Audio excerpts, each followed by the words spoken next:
podcast is part of the Sports Social Podcast Network. Welcome along to Muchie and Deno on the penultimate week of the season. There's loads to discuss in this one with Andy and Robbie, particularly after Rob Edwards' comments at the weekend. It was yet another terrible defeat, this time away at Brighton. And Rob, who had come in for plenty of criticism and perhaps justified too for not really saying it how it is as the season has gone on, finally seemed to lose patience with his players. He let rip on them in the post-match press conference, says that they're just not good enough to be here, and that'll be the end of it. So for this one, we've decided that we're going to go right the way through the squad, have a look and see who's worth keeping, who isn't, and also there's plenty who'll probably want to go as well. But just before we get into that, what did you make, Robbie, of Rob Edwards' comments at the weekend? Probably long overdue, Johnny. Really, he's taken the brunt of the criticism in recent weeks with regards to performances and how the season's sort of tailing off at this moment in time. But the season never really got started, and he wasn't part of the problem initially. This problem has been building up for 2 or 3 seasons now, and he's ended up taking the brunt of what's going on now. And you can see it, Johnny, all through the season from day one. It's been really, really poor. They hit a little bit of a decent patch with Rob Edwards whenever they beat Liverpool and stuff like that. But you're going to have a little patch over a full season, aren't you? Whenever you do half decent, but over the full season, the players have probably let themselves down, they've let fans down, and everything about it. But at the end of the day, as I say, it's been a build up over 2 or 3 seasons. Rob Edwards is right to come out and say how he feels, but it's a right mess at the minute, and there's going to be lots of issues trying to get this sorted out for the start of next season now. Yeah, what do you think, Muchie? Do you think it's too much of a mess? Do you know what? I feel sorry for Rob Edwards a little bit in the respect that, he's rowing the ship at the moment. He's got players who aren't trying to tap for him. And the performance on Saturday against Brighton was absolutely awful. And you see all the Wolves fans who are travelling. When you see it, I saw parts of highlights and I saw a bit on Match of the Day. And I thought it was absolutely shocking. And I thought Rob actually was a bit light with them because he was saying they were trying, but they just weren't managing themselves properly, etc., etc. The way they went about it, I don't think they came out of their half for about half an hour when the game kicked off and they were 1-0 down after a minute or whatever it was. They rallied a little bit, but in truth, he's trying to motivate players who don't want to be at the club. And obviously, then players who do want to be at the club and do want to try hard and do want to be part of it, they're suffering because of that, because it is a team game at the end of the day. It's not about individuals. When we say don't make too many changes because we've gone down and we need to come back, and if there's too many changes, really loosen the strength of the squad, like what happened at West Bromwich Albion. Look what's happened to them since they had a really strong squad and then they started getting rid of all sorts of players. But he needs a clear out like you never believe. But he's just got to have a plan in place which is going to be supported by the board itself, because he needs a big clear out, but he needs to bring the right personnel in. So it's going to cost a little bit of money. They'll get a few quid for some players, but the value of most of the players has gone right down the nick. So it's a very, very tough situation, but he'll be praying for the end of the season. He wishes it was today, because the way the lads performed for him, it's got nothing to do with Rob Edwards, that I don't care what anyone says, right? Because he can give them as much information as he wants, but when they cross that line, like it's always said, they just look now as if they're not trying, and they're conceding goals for fun and not scoring goals. It's very worrying, but at the same time, the fact there's only 2 weeks to go and the season is actually going to finish, that'll be a massive relief for even the fans, because they'll be thinking, thank God for that, and then let's see what's really going to happen.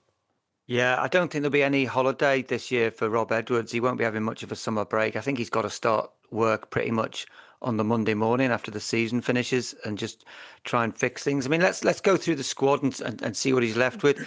The keepers, I think Jose Sarr's probably going. You could say the same as Sam Johnstone. He'd do a good job in the Championship, I'm sure, but I don't think he particularly wants to hang around.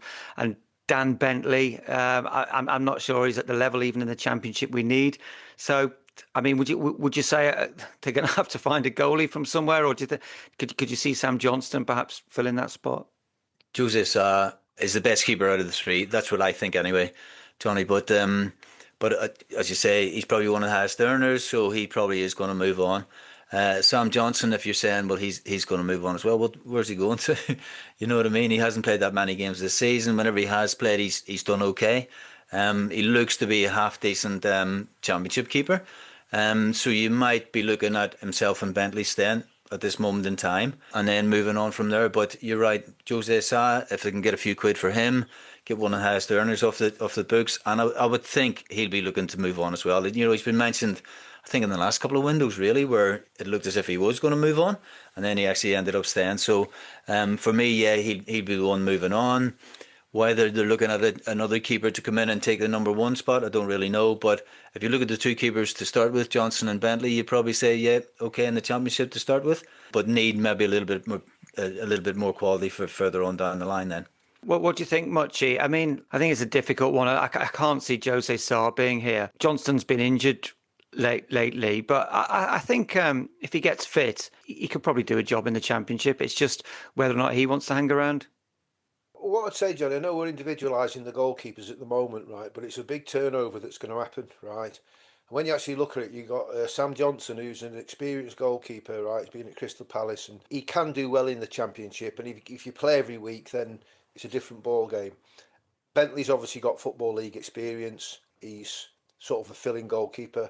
So I'd keep them two goalkeepers for the reason that, for the best interest of the club, because the cost of the involved to get a top keeper in this, that and the other is going to get in the way of what they really need to do in front of them.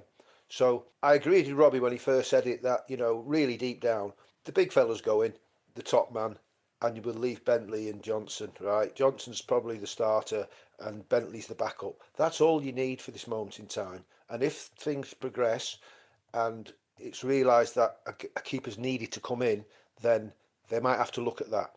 But they've got a lot more fish to fry than what's going on at the minute. Yeah, I think that's a really good point. I think that if they start wasting time and money trying to replace keepers, I think the issues lie elsewhere. Let's look at the fullbacks then. I wrote down a list of 5, but I forgot one actually. I forgot a sixth. If the sixth we're talking about, it would be Jackson Chichua, Hugo Bueno, Matt Doherty, Pedro Lima, Kijana Hoover, and David Muller-Wolf. None of them have really made the place their own. I'd say Bueno is probably the best of that lot. Doherty, I won't have a bad word said about Matt Doherty in terms of what he's done for the club down the years, but he's clearly not what Wolves are looking for now. He's a long time past his best. So I don't really know what Wolves do with the fullbacks. You could make a case for keeping Bueno, and then David Muller-Wolf, who came in for reasonable money, hasn't really had a run in the team, but maybe he'd do a job in the Championship. Can we make do with a couple of them? I think you're looking at probably two right backs and two. You know, it all depends on how he's going to set up, Johnny. Really, you know, is he going to play 5? Is he going to have 2 wing backs? Is he going to play the 4? So what kind of the full backs for me are different. Then they've got more defensive duties.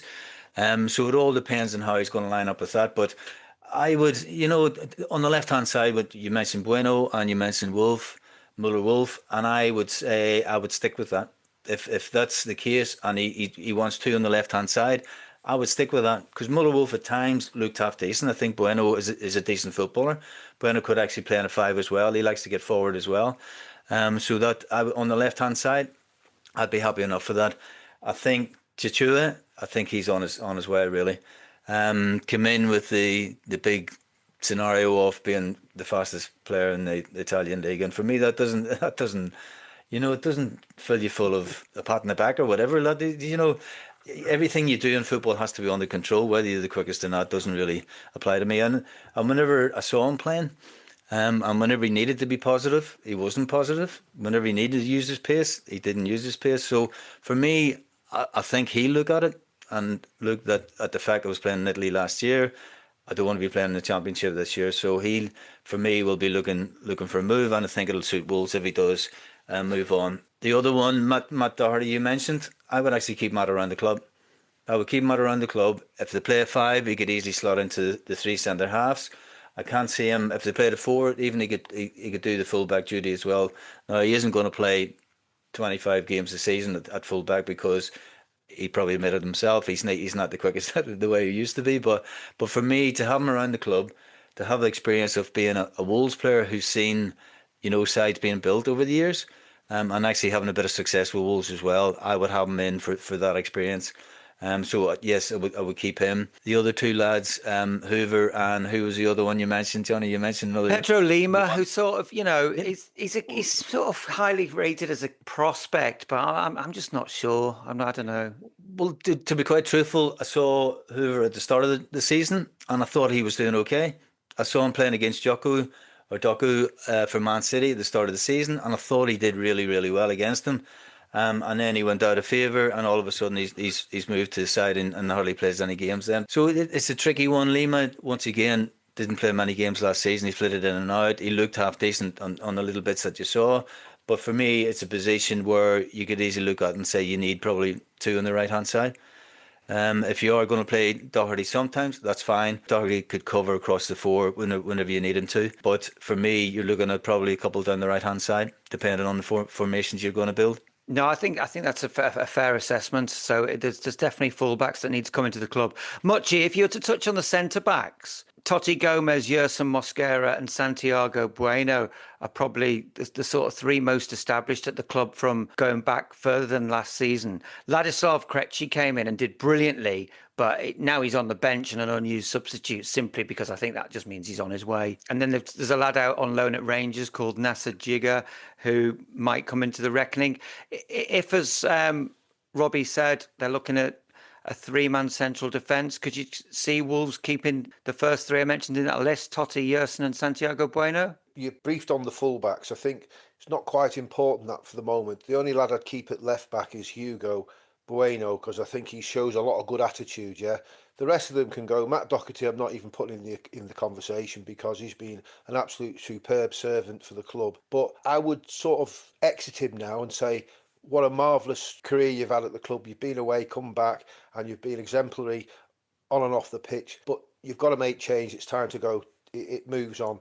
As far as the centre-backs are concerned, I'd keep Totti, Krejci and Mosquera if we could. They're all good players. It's what's around them will help, because we can't have the likes of flowery midfield players, because the Championships, you know, it's an athletic, tough, ruthless league, and you've got to be, the physicality's got to be there more than anything, right? So there has to be a balance, which I always go back to, balancing sides.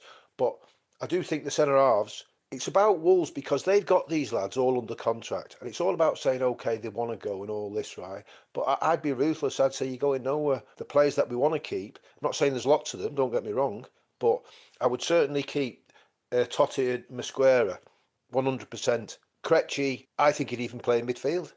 Yeah. Because he's a good player, and he showed a lot of attitude. Why he's out the side now, I'm not 100% sure. You've alluded to the fact that it might be because he wanted to go. But trust me, if Rob Edwards thought he wanted to go, he would not pick him for that reason, because how can I describe it? He's cutting his nose off to spite his face, because Krejci, for me, has had a good season. As good as you can have for the circumstances of the club, right? And he's shown, because most importantly, these lads who've got ability, they've got to show attitude. And he showed attitude. He's not in the side now for whatever reason, but I'd keep him because there's plenty more that we're going to get shut of. Robbie, what would you add to that then? There's talk that Krejci's got a release clause in him. He's only actually on loan, but Wolves will, with a view to opponent move, which Wolves has been triggered, Wolves will sign him in the summer and then sell him immediately. There's talk that Leeds are prepared to meet his release clause. Surely he'd be in the team if he was staying. I think Krejci's gone. Yeah, well, it's not looking great, Johnny. The things you've just mentioned there, I would make him a leader, really. He would be the one where we'll give him the captain's armband at the start of the season and say, listen, you're going to lead us for the rest of the season, and move on from there.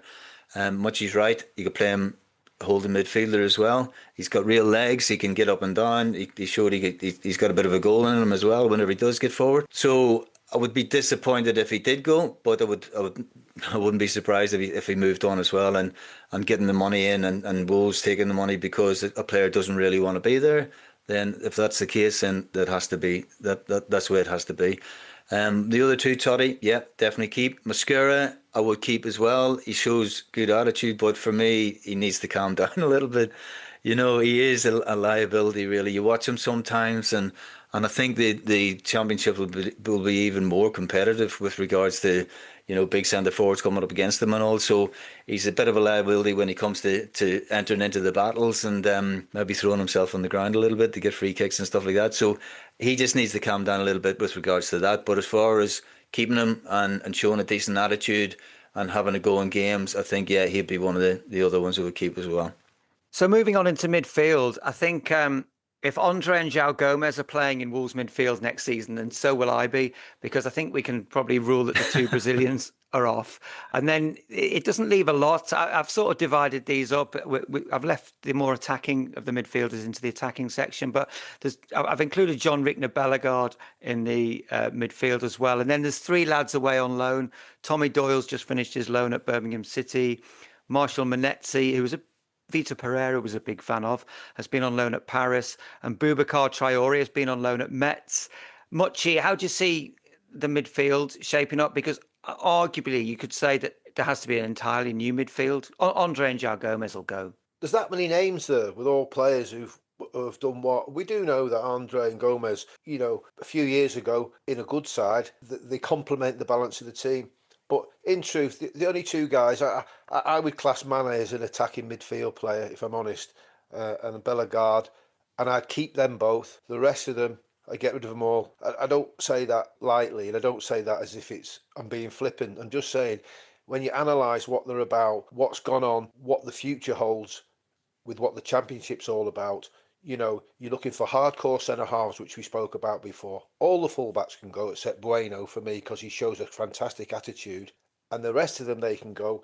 Just keep your solid two lads at the back who've got tenacity, which is Tanati and Mosquera, right? And obviously Krejci, because he's a very good player. But as you're saying, he's probably going. If Leeds United are in for him or a Premier League club, you can't argue that, because he will go, because he's only been on loan and he's done his best, but he was in an environment that he came into, not that he created, if you know what I'm saying. So you'd have your two attacking midfielders we just spoke about, and after that, Doyle come back 100%. Bring him back. He's a thoroughbred.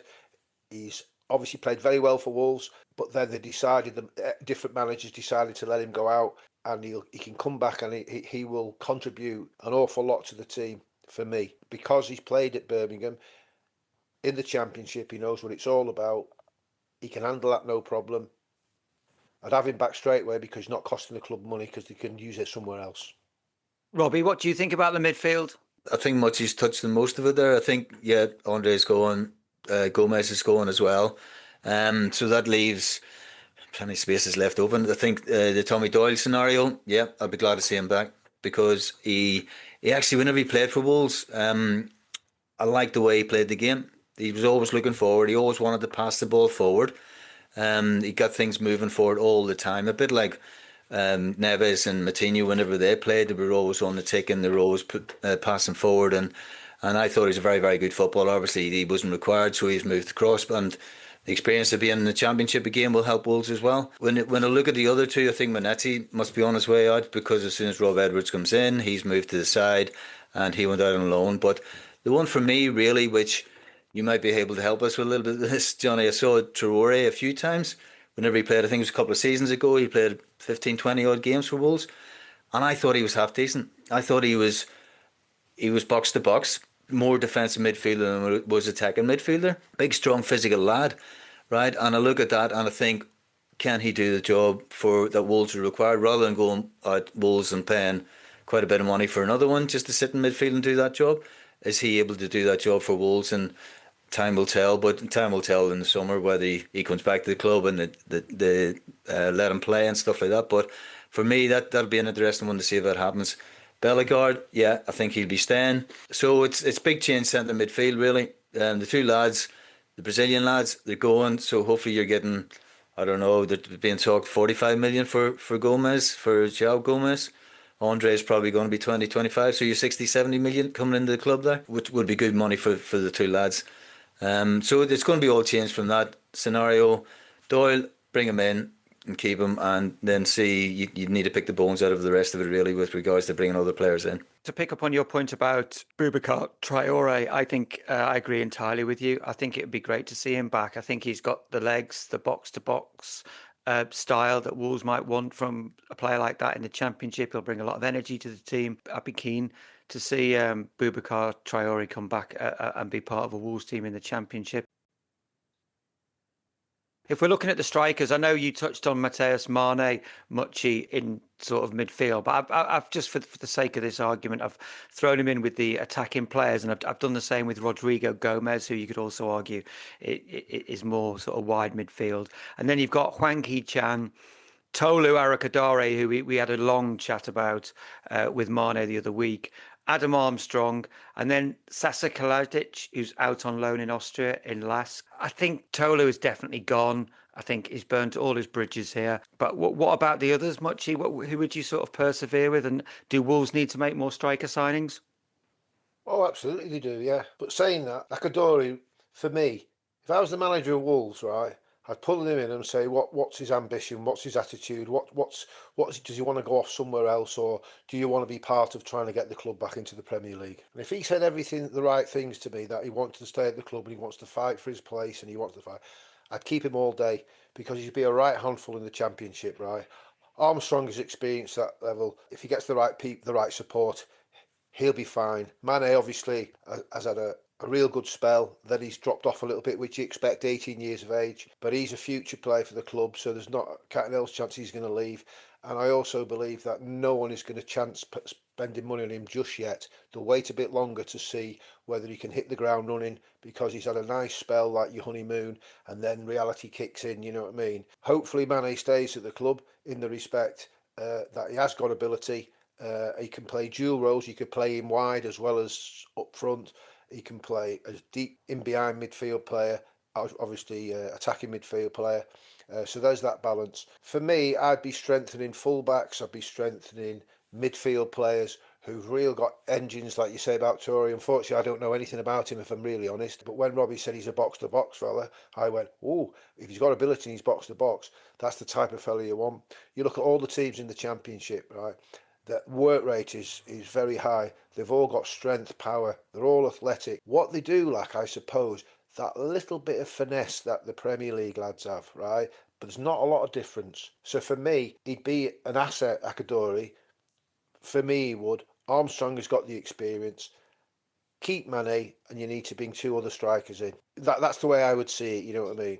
Yeah, no, I think that's a fair assessment. Robbie, what thoughts just finally on the strikers? Yeah, mainly agree with that. The attacking options so much he's mentioned there. Mane stays for another year for me. The Sasa scenario, he's been so unlucky at Wolves, hasn't he?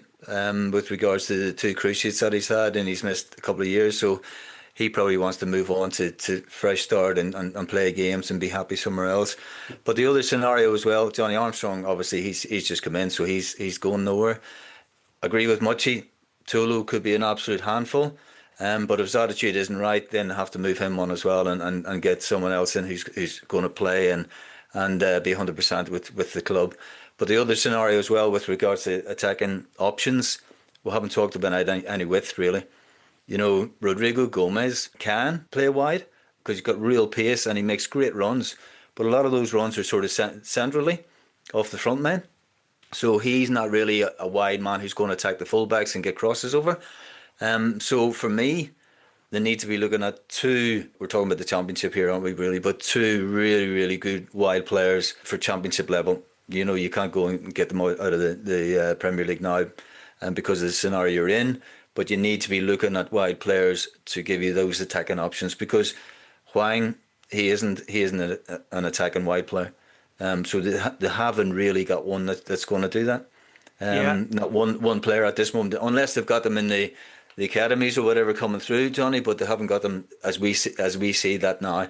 So that would definitely be an area that needs to be strengthened. Well, I forgot there was one other player I forgot about in that lot, Fer Lopez, but I think he's more central, and he's also, I think Celta Vigo are going to keep him for another year at least. So I think we can probably rule out Fer Lopez. I'm not sure he particularly wants to come back to Wolves, although he's a great kid. I love that point about the attacking wide players you mentioned. When you look at Coventry City, when they went up, players out wide have been key for them at various stages this season, and also at Ipswich. And Ipswich have not just had wide players, but they've had players. You know, Wes Burn is a classic wide player who's been great for Ipswich, but they've also had those attacking fullbacks like Leif Davis as well. And if you look at Middlesbrough, who are up there in the playoffs, they've got Callum Britton, who's another really impressive wide attacking fullback, and I think who Rob knows all about. So I think there's a sense there that you build a team around the profile of player, really, rather than let's just pick names out and decide who should and shouldn't be kept. Johnny, just remind me, the left back at Middlesbrough, they got him from Aston Villa. What was his name again? Oh, Matt Targett? Target. See, that's the type of fella. He was bombing down the left a lot, scoring goals. He scored some key goals this season, he has, for Middlesbrough. And we're talking about Britain, who's an excellent player. So they're the type of lads that you want. I mean, if you look at Matt Doherty in his day, right, when he played right back, he was absolutely marvellous, wasn't he? He was athletic, strong, went forward. You could rely on him. And when Robbie mentioned before about Tommy Doyle, I'm thinking, well, he said he liked what he saw, and I'm thinking, well, what you think about with Doyle straight away in your head, you go, attitude. His attitude was tremendous. And we've talked about loads of players here today. There's lots of them I've not even mentioned because they're not even worth mentioning. I'm not being personal to them as human beings. It's just talking on a footballing level. There's not many players that have been relied on this season. Doesn't matter which manager's been managing the club. And whose fault that is, i.e. from the hierarchy at the start of the season when they were slow in the market. Well, that actually happened.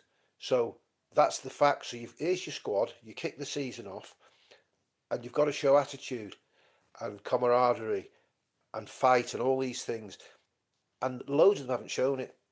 And, you know, you could arguably say they can all go in one sense, but you've just got to have a level head and think, no, what guys can we utilise at the club that want to play for the club, have got attitude, and that's the most important thing. You've got to have attitude. And like Robbie said, yeah, you balance, you need the right lads on the wide situation. Fullbacks now are pivotal going forward, strong and be able to get back. And they're the type of players, and I just hope that Rob, which he will do, because he went up with Luton, and I watched Luton play in the playoffs. I think someone mentioned this before against Sunderland when they went up in the semi-final. And Luton beat them and obviously went to the final and got through. And I wasn't surprised because the physicality of Luton was unbelievable. I didn't realise how strong they were as a team because I've not really watched them. I just because it was a semi-final of the playoff, if you know what I'm saying. I think Rob's got a real idea of he knows what's required, but he has to have obviously the support. And I was only reflecting on Rob Edwards actually. He looks very under pressure at the moment. Surely they must have people within the club that are giving him a bit more support behind his back, if you know what I mean. So he's leading it and then other people are. But it doesn't seem to that. He seems to be taking it all on his shoulders. And then it comes to the way it's all set up now. Recruitment. Who's doing the recruitment? What real support Rob has with them? Or are they in between him and the hierarchy themselves? So they've got a lot to sit down and talk about. Like you said, Johnny, that has to be Monday morning after the last game of the season.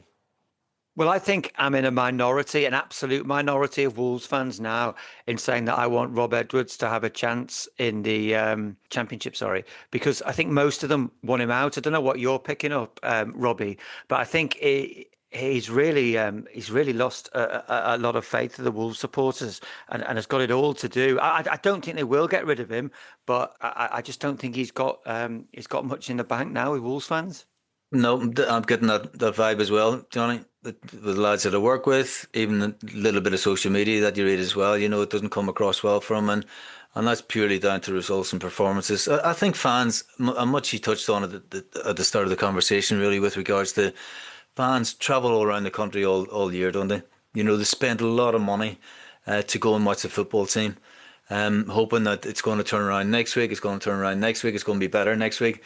And they give their lives. A lot of them give their lives to support the football team, and they've got every right to moan and groan about it whenever it doesn't go well. And I said at the start as well that it falls on the manager then.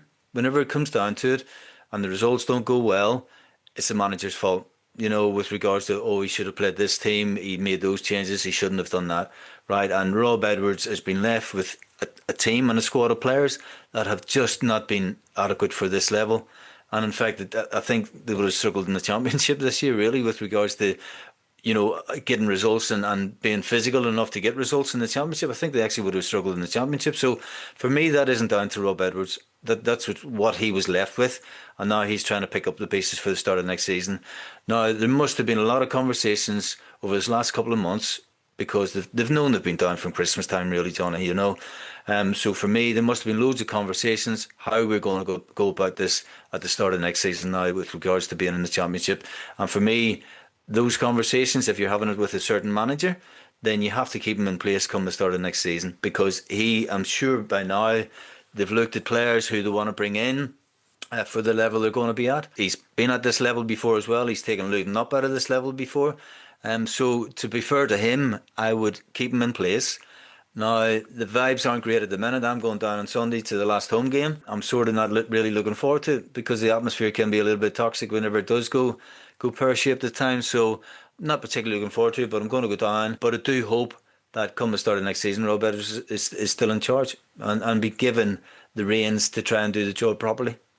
Yeah, I think what you said there, they're really fair points. I think the fact that Wolves fans are paying a lot of money and have paid a lot of money this season to go and watch a team, and they've not really seen anything. I think also as well, a lot of Wolves fans would say he's had a long time in charge now with a lot of points to play for, and there's been no bounce, no pickup, no anything. In defence of Rob, and as I said before, I'm aware I'm in a significant minority here. I think the last international break, when Wolves also had a break of fixtures when there was FA Cup games going on and didn't play for a month, really counted against Rob. I thought he'd finally sort of started to look like the team was getting competitive. They'd had the great wins over Aston Villa and Liverpool. They'd had a good comeback draw against Arsenal, who were champions in waiting. And then that big break came in, and it was almost as if all the players went off, spoke to their agents, came back, and they looked like they're disinterested. And I think that's really counted against Rob going into the summer now. Yeah, I don't disagree with you there, Johnny. And that's a very difficult situation in modern football where they're speaking to their agents, players all the time, and they're giving them wrong information or information that's sending them somewhere else and not being committed to where they are. Rob was always in a sticky situation coming to the club because it's like anything. It doesn't matter how popular you are. If you don't get results, the fans start to turn against you. They don't like it, and understandably. What's disappointing for me, I suppose, the club's a community. The fans are there watching them at home within that area, and lots of fans travel away. And it's a community-based thing, which lots of things go on in the modern teams now, where they have all these different foundations that go on. What really annoys me, the people at the top now, they should be coming out and supporting Rob Edwards and making comments saying, listen, he's come into a really difficult situation.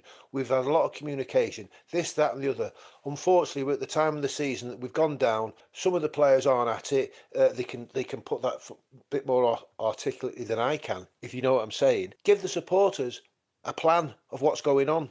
And actually, the hierarchy at the top are saying, no, Rob Edwards is staying the manager. He does look really stressed out to me when I've seen him on the telly and interviews at the moment. All these people that are there, right, CEOs, directors, this, that and the other, where are they? Where are they saying, listen, this is what's going to happen, right? Then if he doesn't get results when they rebuild the side, then he'll go anyway, because that's what happens to all managers. But in between that, the club must show a little bit more support and direction of what's actually going on. And I think that will perhaps manifest itself at a fans meeting that's taking place on Tuesday night. It's actually a BBC West Midlands fans forum, and you've got Nathan Shee, the chairman, Matt Jackson, the sporting director, and Rob Edwards there. So I think there'll be some hard questions asked, and I've been assured that it's going to be an open floor, and the audience hasn't been vetted and the questions haven't been vetted. But you're spot on, Johnny. Johnny, I must say though, sorry to interrupt there. I must say that's fine having one of these meetings and they'll start to outline what's going on. But this should have been happening 6 weeks ago, right? And because it's putting all the onus on the players and nobody else, and the players might have to say they've got to do something about it. Because I always believe, and I always wish some days, that a chairman would walk in a changing room and say to the players, listen, see this fella here that I've employed? He's going nowhere. You're all going before him, instead of the opposite way around. To get people to be responsible of what they're doing. I'm not bothered about the money they get paid, because at the end of the day, they get it anyway. They're entertainers, part of TV rights and everything, and all these different reasons why there's loads and loads of money in the game, So I don't think they think about the wage packet, but I do think lots of agents do actually are unsettling players all the time. You made a fantastic point before about they're a month away with other people who are from other clubs. They're all talking and they're saying, right, well, you can come here and they'll pay you that and this, that and the other. And that's so unsettling. But the club should be aware of that, and they should be coming out, letting the Wolves fans or the community, whichever way you want to look at it, right, of what is really going on at the club. And to set up a meeting to say, okay, we'll now tell you at this meeting, I think it's quite unprofessional, that, but at the same time, at least they're having that meeting, if you know what I'm saying, rather than having no meeting at all. There's lots of clubs that have had nightmares, the Sheffield Wednesdays and this. Be careful what you wish for. So they are actually having a meeting like you're just telling us. But they should have been a bit more transparent over the last 2 months to support Rob Edwards if they've dragged him away from another club, offered him a big contract. If they sack him tomorrow, right, what a terrible position he's in. Absolutely agree. He is in a really, really bad position. And, I've touched on this before. I think there might be a little bit of buyer's remorse where Rob's concerned, thinking, why did I leave that situation? I think he knew to some degree what he was walking into, but I don't think he knew quite how fractured and broken the club was. And, the word toxic was used. I think Robbie used that earlier on in the podcast. It's been a toxic season. Molineux has been toxic on a match days, and it just needs to end as soon as possible. But and what's the option, Johnny? If they did get rid of him at the end of the season, 2 or 3 weeks from now, what's the option? You've got another manager coming into the unknown. He's looking at the players that are there, and maybe he wants to keep someone that Rob wanted to get rid of, and the conversation at least has probably been 2 or 3 months down the line now to where they're going at the start of next season. You've got someone coming in the next month or so, and starting that conversation all over again. So are you going to be ready at the start of the season with regards to the championship? No, you're not. So I'm just hoping that he's kept in place. With regards to Rob, I think he deserves a chance at it. And also the team and the club are prepared for the start. Whenever the season starts, it kicks off at the start of the season, then they're ready to kick into it right away. That's what I'm hoping for. Now, do you get what you hope for sometimes? Probably not. But it's for me, he deserves a chance to kick it into gear at the start of next season. Yeah, but you know what, Robbie, right? It's quite interesting that they're having this meeting on the Tuesday, Johnny said. If it was me and I was at the front asking a question as a punter, as a fan, I'd say, why did you employ Rob Edwards? And they've got to give every reason why they employed him. And then when they say why they've employed him, say, well, why haven't you come out and said how you're going to support him now? Because things have gone fractious in Rob's tenure over the last 6 weeks, because all the players know they're going down and they're not trying a leg. You know what I mean? So it's their responsibility to say, well, we employed Rob Edwards for this reason. This is what our plan is. This is what we're going to do. And I think it's a bit distasteful that he's been hung dry on this situation, because you see the way the players have played. He's got credibility. Listen, if he doesn't do well next season, he'll be sacked, like I just said before, sorry to repeat myself. He'll be sacked anyway, like all managers are, because it doesn't take long. Look at Rossini at Chelsea. He's in for 2 minutes. He swallows a dictionary and gets the sack. You know what I mean? You're right, Muchie. Every manager starts the start of next season, with the exception of maybe 2 or 3, has 10 games to sort of prove himself. If you win a few games, you're okay. If you lose 5, 6, 7, and you don't look as if you're going to achieve something in that season, then you're under pressure right away. So you're right. Every manager next season starts the same way, but I just hope he gets the opportunity to start the season and move things on. So when they sign the contracts, Robbie, now all these managers, they should put at the bottom, always at the very, very end, where the signature is, "Thanks for coming," because they don't last long, do they? I think they just sign an invisible ink, Muchie, don't they? Yeah, just disappears so, after a couple of months. Yeah. He's going in 2 months, but he doesn't know it. Dearie me. Brilliant. Well, plenty of food for thought there. I hope you've enjoyed our review of the current playing staff, which probably made for grim listening, but also some really good points there from Muchie and Deno about what needs to happen going forward. And who knows, as we said, I think we probably are in a minority wanting Rob to have a chance next season, but we shall see. Lads, thanks very much for now, and back next week for the final one of the season. Cheers, Johnny. Thanks for that, mate. Thank you.